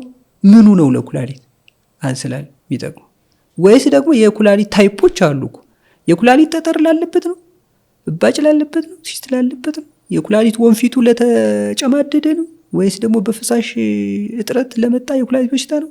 ወይስ በሽንት ፊኛ ውጥረት ለመጣ በሽታ እንትን ኩላሊት ነው? በንዴት ለመጣ የኩላሊት በሽታ ነው? ለየትኛው ነው ያንስላል የሚያገለግለው? ኩላሊት ያለበት ግፊት ያለበት ይሆናል። ጨጓራ ያለበት ኩላሊት ያለበት ይሆናል። ስኳር ያለበት ኩላሊት ያለበት ይሆናል። ጉበት ያለበት ኩላሊት ያለበት ይሆናል። በጣም ነው እኔ ማዝ ነው ማለት ነው። ተቀቅሎ ነው? ተፈልቶ ነው? ተዘፍዝፎ ነው? አንድ ኒኬል ነው የሚጠጣው? አንድ ስኒ ነው? 5 ሚሊ ነው? 10 ሚሊ ነው? እንዴት ሆኖ ብሎ በቃ እንደገና ደግሞ አሁን ብዙ ጊዜ ቀጣጥና የምንለው እጽዋት አለ። እሱን እች እጽዋት ጸለበዊት ትባላለች። ለመስተፋቅር፣ ለሀብት፣ ለምን አይደል ብሎ ልክ ምስሉ ላይ የሬት ምስል አድርጎ ጎን ላይ ደግሞ ስለ አጋም ያወራል። ይች እጽዋት አጋም ትባላለች። ፍሬዋ ለዚህ ቅጠሏ ለዚህ እያለ ያወራል። እንግዲህ አጋምና ሬት ማያቅ ሰው ሬቱን አጋም ነው ብሎ አጋሙን ሬት ነው ብሎ ይጠቀማል። ይሄ በጣም ያው ባለቤት አልባ ስለሆነ ነው እንትኑ። ወይ ቤተ ክርስቲያኗ ኖ እንደዚህ አይደለም ማለት መቻል አለባት፣ ወይ ደግሞ መንግስት ደግሞ ኖ እንደዚህ አይደለም ማለት አለበት፣ ወይ የጤና መምሪያው ጠንከር ያለ ፓወራይዝ የሆነ ስራ መስራት አለበት፣ ወይ ባህልና ቱሪዝም በጣም የሚመለከተው ይሄ ባህላዊ አለባበስ፣ አመጋገቡ፣ ሕክምናው ምኑ ጠቅላላ አሁን ባህልና ቱሪዝም ነው የሚለው ምንም እኔ ያለም አይመስለኝም። ትንሽ አሁን ባህር ዳር ላይ እንደ ባህር ዳር ከተማ በጣም ጥሩ የሚንቀሳቀስ ሰው አለ። እንዲያው ሳላመሰግነው አላልፍም። ጋሻው የሚባል የባህር ዳር ከተማ ባህልና ቱሪዝም መምሪያ ኃላፊ ነው። እናንተም ቁና አግኝታችኋል አይደል? ከዛ እዛና እሱ ጥሩ እየሮጠ ነው በቃ በጣም ግን ላይ ያሉት ደግሞ በዛ ደረጃ አሁን ለምሳሌ እኮ የባህልና ቱሪዝም ቢሮ ሰራተኛ ሆነው ራቁታቸው የሚሄዱ አሉ። ሱሪ ለብሰው የሚሄዱ አሉ። እኔ ኃላፊ ቢሆን ጠርጌ ነው ማባረራቸው። ወይ ቢሮውን መልቀቅ ነው እንዴ? ባህል እንዴ አለባበስ ቢያንስ እንኳን መጠበቅ እንዲሁ ሌላው እንኳን እንዲጠብቅ ማድረግ ባይቻል ራስ እንኳን ሆኖ አሪያ ሆኖ መታየት በጣም አመጋገቡ፣ አከባበሩ፣ ሰው እንግዳ መቀበሉ ምናምን ይሄ ሁሉ ነገር በጣም ነው ማስ ነው ማለት ነው። ቃስናለሁ እንደዚህ የምትመክሪው ደግሞ ይቆጣል። በጣም ብዙ አለ እና ሰው አሁን እነዚህ ይሄ አጭበርባሪው ማፊያው ግሩፕ እጅግ በጣም እንትን ያለ ነው። ደላላ ያለው አለ ምናምን ጥሩ የሚሰሩትን እንኳን ሌላ የመቃወም ይዘው ቀምጭጨው እንዲቀሩ ማድረግ ዝም ብሎ 1-2 ዓመት ቸፕ አድርጎ ደላ አንዱ ዝም ብሎ ሳይድን እኔ ድኜ እንዲሁኝ ምናምን ብሎ እንዲናገር ያደርግና በዛ የመጣውን ቸፕ አድርጎ እንትን እኔ በዲሲፕሊን ያባረርኳቸው የኔ ጥበቃዎች ድሬዳዋ በአጋጣሚ ሄጄ ለጥፈው ሲሰሩ አግኝቻለሁ። ከእርሱ ጋር ተባረው አሬ ጋር የተባሩ በጥበቃ የነበሩ እኮ ነው። ስለዚህ ምንም ያውቁት ነገር የለም። እንግዲህ እነዚህ ልጆች በሚሰሩት ስራ እንግዲህ ባህል ሕክምናው ይሰደባል ማለት ነው። እና እንደኔ አሁን እንደኛ ተቋም ምንድነው እየሰራን ያለው? ይሄ ከጤና በተለይ እንትን አማራ ክልል ላይ ክልሉ ጤና ቢሮ ጋር እየተናበብን ነው እየተነጋገርን ነውና ባህላዊ ሕክምናው እንደ ዘመናዊ ሕክምና ሪፈራይዝ የሆነ ሁሉም ተሳስሮ በየቦታው አንዱ የሚችለውን ያክማል፣ ማይችለውን ደግሞ ሪፈር እንደ ዘመናዊ ሆስፒታል ለሚችለው እኔ የምችለውን አክማል ማልችለውን ደግሞ ከኔ በላይ ለሚችል ደግሞ ሪፈር እንዲህ አይነት እንትን በጋራ ይሄ ማፊያውን ግሩፕ ምናምን የማስተካከል ስራ እሱን ለመስራት ጥረት እያደረግን ነው። ጤና ቢሮ በእርግጥ እኔ አልፈርድባቸውም። ለምን አሁን ይሄን ባህሉን ላይ ሄዶ አሬንጅ ለማድረግ እውቀት ያስፈልጋል። አሁን ግራዋ ለዚህ ይጠቅማል ቢለው እንዴት ሆኖ ነው ቢለው አይነግረውም። ጥበብ ልትወስድ ነው ይለዋል ማለት ምክንያት። ያ የጤና መምሪያ ደግሞ በቃ እንትን አማራጩ ያ ሰው የፈወሰውን ሰው ማናገር ነው። በቃ ሰው አድነሃል፣ ማንን አድነሃል? ከሌን በትክክል አሞህ ነበር፣ አዎ እዛ ተጠቅመ ድነሃል፣ አዎ ጎድቶሃል፣ የለም ደህናን አልጎዳህም፣ አልጎዳም። ከዛ ፍቃድ ይሰጠዋል፣ ይሰራል ማለት ነው። ዘመናዊ ሕክምና ግን ትምህርት ቤት አለው የራሱ መድኃኒቶች ቴስት ተደርገው ነው ያ ምናምን ምናምን ምናምን በቃ ሙያው ታይቶ ብሎ በቁጥጥር ያው ተቀጥሮ ይሰራታል። አሁን ይሄ ባህል እንትኑ ህዝቡም አሁን ግራ የሚያጋባው ወይ ቤተክርስቲያኗ ባለቤት ሆና እየመራቸው አይደለም፣ ወይ መንግስት ደግሞ ከገባበት ገብቶ እያንዳንዱን አሬንጅ ለማድረግ በጣም አስቸጋሪ ሆኖ ያለው። ጥበበኞችም ደግሞ አሁን እንደዛ ቢደረግ ጥበባችን ልትወስዱ ነው ብለው ደግሞ እንደዚህ ኦፕን አይሆኑም። እንደዚህ ዩኒቨርሲቲዎችም አንዳንዶች ጥረት ያደርጋሉ እንደዚህ ምናምን፣ ግን ዙሮ ደግሞ ይተውታል እንደዚህ አይነት ነገር እና አስቸጋሪ ነው። ይሄ ግንዛቤ መፍጠር ያስፈልጋል። ህብረተሰቡ ግን ራሱ ያው ነጥቆ መውጣት ይኖርበታል። በእርግጥ የተያዘ ሰው አሁን እኔማ ከሌላ አድኘው እንዲህ አድርጌው ምናምን ሲለው በቃ ያው አዎ ያችን እዶ ዙሮ እንደዛ አድርግልኝ ነው የሚለው። በቃ መድረሻ አጧል። ስለዚህ ይህን ነገር ማስተካከል ያስፈልጋል ነው። እንደኛ የምርምር ማዕከል ነው የኛ። ማንኛውም ሰው መጥቶ ጥያቄውን መጠየቅ ይችላል። ምንችለውን እናስተምራለን፣ ማንችለውን ደግሞ ወደሚችል ሰው እንመራዋለን። ከዛ በላይ ከሆነ ለእግዚአብሔር እንሰጣለን። ያለውን ሁኔታ በዛ ልክ ወንድማማች አባትና ልጅ ሆነን ነው እየተጓዝን ያለ ነው እና ከባህልና ቱሪዝም ጋር ከጤና መምሪያው ጋር እየሄድንበት ያለው ጉዞ በጣም እጅግ አሪፍ ነው። አሁን ላይ ባህር ዳር ላይ አሁን የከተማ አስተዳደሩም አሁን ለእኔ እንደ ድርጅት ወደ 12,000 ካሬ ፈቅዶልኝ ነው ያን አሁን ዘመናዊ እንትንም ስራ ላይ የምናውለው የሚገነባውም እንደዛው የእጽዋት የምርምር እንትንም ጥሩ እንትን እየሄነ ነው። እንደ ባህር ዳር ምናምን ጥሩ ነው። እንግዲህ ሌሎች ላይ ደግሞ ያው ግን የባህል ሕክምናዎች ነጥቀው መውጣት ይኖርባቸዋል። የአስነዋሪ ነገሮችን ምናምን መተው። ያው ሰው ቢያንስ ለሰው የሚቀፍፉ ነገሮችን እንትን የሚባሉ አይደል።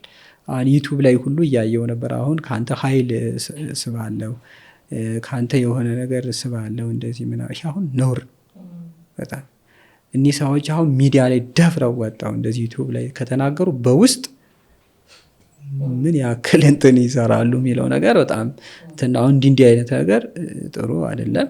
ይህን ጥበብ ይልቅ ወደ ተፈጥሮ እንትን ማለት ሌላ የተደበቁ እጽዋቶች እንዲከሰቱ ማድረግ ምናምን አባቶቻችን ለዛ ነው የሚጠቀሙባቸው።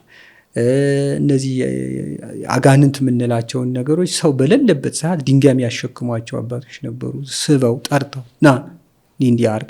ያሁኑ ደግሞ በተቃራኒ ነው። ያው ጥንቆላ የሚባለውም ደሳ ነው። በተቃራኒው ዶሮ አርዶ ምናምን ብሎ ምናምን እንዲህ አርጌልሃለሁ እንዲህ አርግልኝ እባክህ ምናምን ብሎ እየሰገደ ማለት ታዛዥ ሆኖ አዛዥ ሆኖና ታዛዥ ሆኖ መስራት በጣም እጅግ ይለያያሉ። ይሄ ያው ከጥንቆላው ዘርፍ ጋር እነዚህ ቆሻሻዎችን መተው። ህዝቡም አሁን ይሄ ጠንቋይ የሚለውን ነገር ለይቶ ማወቅ። ጠንቅ ማለት ጠንቅ መጥፎ ነገር ነው። ጠንቅ ማለት ዋይ ማለት አድራጊ ማለት ነው። ጠንቅ ዋይ ማለት ስርም ሰው ቅጠል በጥሶ ሰው የሚጎዳ ከሆነ ጠንቋይ ነው ይባላል። አጋንንት ጋር ዛር እየሳበ ሰው የሚጎዳ ከሆነ ጠንቋይ ነው ይባላል። ሚሰክር ሰካራም ሰው ጠንቋይ ነው ይባላል። ዝሙተኛ ሰው ጠንቋይ ነው ይባላል። ሰው የሚገል ጠንቋይ ነው ይባላል። በሐሰት የሚመሰክር ጠንቋይ ነው። ትዕቢተኛ ኩራተኛ ሰው የሚያማ ይህም ጠንቋይ ነው ይባላል። ሙስና የሚበላ ጉቦ የሚበላ ይህም ጠንቋይ ነው። ድሃም ያስለቅስ ፍርድ አጓድሎ የሚፈርድ ምናምን ሁሉ ጠንቅ ነው፣ ጠንቋይ ነው። ይህ ጠንቋይ ምንድን ነው ብሎ ማወቅ መቻል አለበት። የሚጠቅመውን ደግሞ መያዝ ይኖርበታል። እሱን ያው በሰፊው አሁን ግንዛቤ ለመስጠት ያው ጥሩ ነገር ይዘን እየተንቀሳቀስን ነው። በቅርቡ እንዲያውም ያው በዚያው ተመልካቹም በቅርቡ ከ2 ሳምንት በኋላ በኢትዮጵያ በሁሉም ክልሎች ያሉ ሊቀ ሊቃውንት የሚባሉ ከሊቃውንት ጉባኤ ቤት ጀምሮ የባህል ሕክምና አገር በቀል እውቀት ኢትዮጵያ ውስጥ ወይ ይልማ ወይ ይጥፋ፣ ያስጠይቃል አያስጠይቅም በሚል ከፍተኛ የሆነ ውይይት ለማድረግ የሰሎሞን መንደር የባህል ሕክምናና የምርምር ማዕከል ዝግጅት ላይ ነው ያለው። ሁሉም ተዘጋጅተን ጨርሰናል። አዎ በጣም ደስ ይላል። አለ ያው እንግዲህ እናንተም ደስተኞች ከሆናችሁ እንጋብዛችኋለን። እሱ እናደርጋለን። ይሄ አንድ መፍትሄ ይሰጣል ብዬ አምናለሁ። በዛውም ሊቃነ ጳጳሳትንም እንጋብዛቸዋለን። በዚህ ሀገር በቀል እውቀትና ጥበቡ ባህላዊ ሕክምናው መጥፎ ተብሎ ጥሩ ደግሞ ጥሩ ተብሎ እንዲጓዝ ብፁዕ አባታችን አቡነ ዘካርያስም ብፁዕ አባታችን አቡነ አብርሃምም በጣም ፈቃደኞች ናቸው። እጅግ እንዲሆን የምፈልገው ነገር ነው። እኔ ራሴ ቁጭ ብዬ ኮሚቴ ማዋቀር እችላለሁ ብለው ነው በቃል የነገሩኝ። እኔ አቡነ አብርሃም በዚህ ልክ በጵጵስና ደረጃ ያሉ አባቶች ይህን ያክል ፈቃደኛ ከሆኑ በጣም አንድ ስቴፕ ጥሩ ነው ማለት ነው። ያው ፕሮፌሰር ክቡር አርቲስት አያልነህ ሙላቱም እንዲሁ ማለት ነው።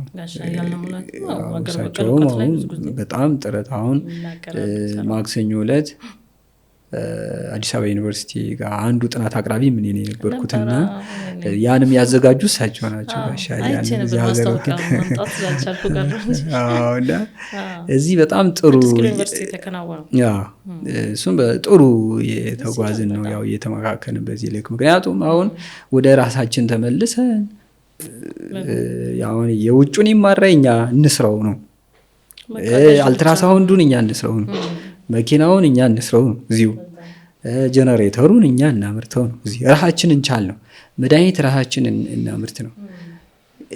የአውሮፓ ኮተት ማራገፊያ ሆነን እስከ መቼ ነው ነው? በቃ አሁን ኢራንና እስራኤል ጦርነት እንዲያ ሲሆኑ የገጠመንን ነገር በነዳጁ በምኑ ያሰው ዩሪያውን ዳቡን እኛ ሲሆን ቻል ነው። በቃ እንዳንችል የሚያደርገን ምንም ነገር የለም ነው። ሁሉ በእጃችን ያለው ነው። ለምሳሌ እንኳን የማዕድን አይነት ሁሉን ቴክኖሎጂ የምንለው ቴክኖሎጂ ሚንስ አርት በቃ ጥበብ ነው። ጥበብ ሌላ ምን አለ? ሌላ ነገር የለውም እኮ በቃ ጥበብ የነበረው ድሮ ነው አሁን ቴክኖሎጂ የተባለው፣ ሌላ ነገር አይደለም። ስለዚህ ይሄን ለመስራት ኢትዮጵያ በጣም የታደለች ናት። አሁን ወደ ውጭ ያሉ ሀገራት በእኔ ጥናት ከ20 በላይ ማዕድን የድንጋይ አይነት የድንጋይ ዝርያ ያላቸው ሀገራት አላገኘውም እስካሁን። ኢትዮጵያ ውስጥ ደግሞ ወደ 398 ከዛ በላይ የድንጋይ የማዕድን አይነት አለ ኢትዮጵያ። አንዱን እንኳን እኮ መጠቀም አንችል። እንደው የአድማስ ድንጋይ እንኳን ብንጠቀም ስንት ነገር መስራት እንችላለን። የሲሚንቶ ማቅለጫ ማሽን ፋብሪካ ያን በሚሊዮን ተንከምንል ትልልቅ ድንጋዮችን በአድማስ ድንጋይ እያቀለጥነ ልሾዎችን ሌላውን ለምን አንሰራ? አባቱ የአክሱምን ሐውልት እኮ ትልልቅ ድንጋዮችን በአድማስ ድንጋይ እያቀለጡ የሰሯቸው ናቸው። ወጥልስ ቅዱስ ላሊበላ ያን የፈለፈለ ዲዛይኑ እንዳይበላሽ በናኖ ድንጋይ ነው አፈሩን እያተነነ ቅርጽ ራሱ አፈሩ የሚያተን ቅርጽ እጃቸው ወደ የተዛባ ቅርጽ እንዳያወጣ እንኳ እጃቸውን ካለበት ላይ የሚይዝ ማዕድን የተጣሙ ይሰሩ የነበረው ያ ሁሉ አለ። ትንሽ ነካ ማድረግ ነው እኮ እኛ የሚጠበቀው። በኔትወርክ ዙሪያ እነ ቅዱስ ላሊበላ ከድፍንቅል ኔትወርክ የድፍንቅል ላይዋን ቀርጠተው ላይዋ ላይ የማዕድን ዱቄቶችን አድርገው በግራር ሙጫ ይለምጧትና እነዚህ 7ቱ ቀለማት የምንላቸውን በዛች አስጎርጉረው ሌላ ጥበቦችን ጨምረው አንድ ወረዳ ያክል ኔትወርክ ፉል እንዲሆን ይሰሩ ነበር። ያ ሁሉ ታሪክ እነዚህ አሁን ውጩ ሰረቀን እንላለን እንጂ ከ200,000 በላይ የጥበብ መጽሐፍ ኢትዮጵያ ውስጥ አለ። በአይነት የተለያየ የሄኖክ መጽሐፍ እንኳን ራሱ 100 ሜትር ርዝመቱ 50 ሜትር ስፋት ያለው ኢትዮጵያ ውስጥ አለ። ተጠቅሎ ነው ያለው። እሱ እንኳን አሁን የዩኒቨርሲቲ ተማሪ ወይ ሆነም እንዲሁ የሚመራመር እኮ የለ። ግራ ነው የሚያጋበኝ። ያሬድ የሙዚቃ ፈላስፋ ብለን ነው በቃ ብለን ጨዋታ በቃ ቃቃ ምን ያሬድ የሙዚቃ ፈላስፋ ነው እንዴ! ስንት ቴክኖሎጂ እንትን እኮ ነው እና ቅድም ግብጾች በብቃት ነው በቅድስና ነው ቅዱስ ያሬድ እንደዚህ ያደረገ ምናምን ብለው ኮርኩመዋል። አሁን ያው ትውልዱ ምን ያልበቃውም እኮ ምናምን እንኳን ሌላ ወደ ሆነ ቦታ ወደዚህ እኮ አይኬድም እንደዚህ ለበቃ አለቀ። ያው እምነቱን አክባሪ ስለሆነ አባቶቹን አክባሪ ስለሆነ በቃ ተሸማቆ ነው ያለው። ይሄ ሁሉ ነገር ያው መስተካከል ቢችል በጣም ማደግ እንችላለን። አሁን ወሎ ውስጥ ሮሞች እየወሰዱ ምንድን ነው ይሄ ሚሳኤል መንኮራኩር ምናምን የሚሰሩባቸው እኔ እንኳን 96 ዓመተ ምህረት ላይ ነው ያየኋቸው። ከ6 ሰዓት እስከ 7 ሰዓት የሚዘሉ ድንጋዮች ነበሩ እና ገበሬው ከዚህ ሰዓት በዚህ ሰዓት በዚህ ላይ አትሂዱ ድንጋዮች የሚሰክሩበት ሰዓት ነው እያለ ገበሬው እንኳን ያውቃቸው ነበር።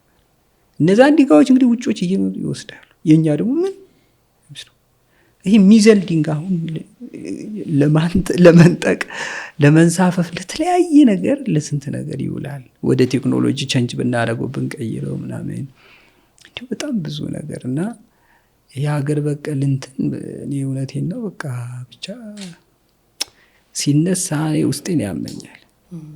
ምክንያቱም በቃ እንዴት ሰው ሁሉ ነገር እያለው ለማኝ ይሆናል? ሁሉ ነገር እያለው ራብተኛ ለምን ይሆናል? በሰላም መኖር እየቻለ እርስ በርሱ ለምን ይጫረሳል? እንዴ የምዕራባውያን ሴራ እንዴት አይገባን? ራሱ በራሱ በቀኝ እጁ ግራ እጁን የሚቆርጥ እና በግራ እጁ ደግሞ ቀኝ እጁን የሚቆርጥ በጣም ችግር እኮ ነው። በጣም ችግርና ይሄ ሁሉ ሊገባን ይገባል ነው። እንግዲህ መምህር ክንፈ ሩፋኤል በጣም ነው የምናመሰግነው። እግዚአብሔር ያክብርልን መሰለ ግንዛቤ ስለሰጡን። በድጋሚ እንገናኛለን ብዬ ተስፋ አደርጋለሁ። ምክንያቱም በጣም ሰፊ ሀሳብ ነው ይሄ መርሃ ግብር። የሚደርሳቸው ደግሞ በተለያየ እውቀት በተለያየ አመለካከት ላይ ያሉ ሰዎች የተለያየ ጥያቄዎችንም ሊያነሱ ይችላሉና እግዚአብሔር ቢፈቅድ መተን ማዕከላችሁን ብናይ ደስ ይለናል። ባህር ዳር የሚገኘውንና እንደው አሁን ያነሳነው ነገር ሁሉ ጉድለቱን አራግፎ እውነቱን ይዞ ኢትዮጵያ በራሷ እውነት የምትድንበት ጊዜ እንደሚመጣ ተስፋ እናደርጋለን። የእናንተም ስራ ይሄንን ተስፋ እንድናይ የሚያደርግ ነው። ምክንያቱም ስራ ይቀይራል ብዙ ነገርን። አመለካከት ሰው ስናሳየው አመለካከቱ እየተቀየረ እንክርዳዱ ከስንዴው እየተለየ መምጣቱ አይቀርም። ያ ስራ ደግሞ በእናንተም በኩል ተጀምሮ ስላየኑ እጅግ ደስተኞች ነን። ለነበረን ጊዜ በጣም አመሰግናለሁ። እግዚአብሔር ያክብርልን። እኔም አመሰግናለሁ። እግዚአብሔር ይስጥልኝ። ባለፈው ህዳር ላይ ግብጽ ሄጄ ነበርና 36ኛ ዓመቷን ያከበረችው እመቤታችን ቅድስት ድንግል ማርያም ከስዕሏ ላይ የምትፈሰው ወዟ ነች። እቺን ለርሶ እግዚአብሔር ይስጥልኝ፣ እግዚአብሔር ያክብርልኝ። እመቤታችን ዘይቱን በተባለው ቤተክርስቲያን ለ3 ዓመት በተከታታይ ተገልጣላቸዋለች። ይህን ታሪክ አሁን ምናልባት ብዙዎቻችሁ ታውቃላችሁ ብዬ ተስፋ አደርጋለሁ። በደብረ ምጥማቅ ለ5 ቀን መገለጧ በታምረ ማርያም ተጽፎ እናነባለን። እነሆ ግንቦት 21 ቀን የእመቤታችን ትልቁ በዓሏ ነው። የበዓሉ መጠሪያ ደብረ ምጥማቅ ይባላል። የዚህ በዓል መነሻ ምክንያት ደግሞ እመቤታችን ቅድስት ድንግል ማርያም ልጇን ይዛ በተሰደደችበት በግብፅ ሀገር በደብረ ምጥማቅ ከግንቦት 21 ቀን እስከ ግንቦት 25 ቀን ድረስ ለ5 ቀናት በተከታታይ ላመኑትም ላላመኑትም ለሕዝብና ለአሕዛብ መገለጧ መታየቷ ነበረ። ስለዚህ በየዓመቱ ግንቦት 21ን ይህንን ቀን ዛሬም የእመቤታችን ልጆች ክርስቲያኖች ከመላው ዓለም በዚህ ቦታ እየተገኙ በልዩ ድምቀት ቦታው ላይ በመገኘት ደብረ ምጥማቅን ያከብሩታል። እኛም ቋንቋ አይነሽ ሚዲያና ኤላ ኮቴት ከእስራኤል ቀጥሎ በግብፅ ባለን ጉዞ በዚህ ዓመት እነሆ ለ3ኛ ጊዜ ወደ ግብፅ ጉዞ ልናደርግ ነው። ይህ የ3ኛው የግብፅ ጉዟችን ግን ለየት የሚያደርጉት ብዙ ነገሮች አሉ። ምናልባት ለተጓዦቻችን የምንገልጽላችሁ ነገር ይኖራል። ነገር ግን ከግብፅ በተጨማሪ ደግሞ አንድ ሌላ ሀገር እንደምንጨምር እነሆ ጠቆም አድርገን እናልፋለን። 10 ቀናት ለምንቆይባቸው የግብፅ ጉዟችን በርካታ ታሪካዊና መንፈሳዊ ገዳማትን እንጎበኛለን፣ እንሳለማለን፣ እናያለን። ከኛ ጋር በቋንቋ አይነሽ ሚዲያና ኤላ ኮቴት ጋር አብረን በግብፅ ገዳማትና በሌላውም በተጨማሪ አንድ ሀገር ደርሰን የምንመለስ ከወዲሁ ጊዜውንና ቦታውን እንድትጠቀሙበት እንዳያልፋችሁ ጊዜውንም ቦታውንም ተጠቀሙበት። ልዩነታችን መንፈሳዊነታችን። ቋንቋ አይነሽ ሚዲያና ኤላ ኮቴት ዓለም አቀፍ የጉዞ ኤጀንት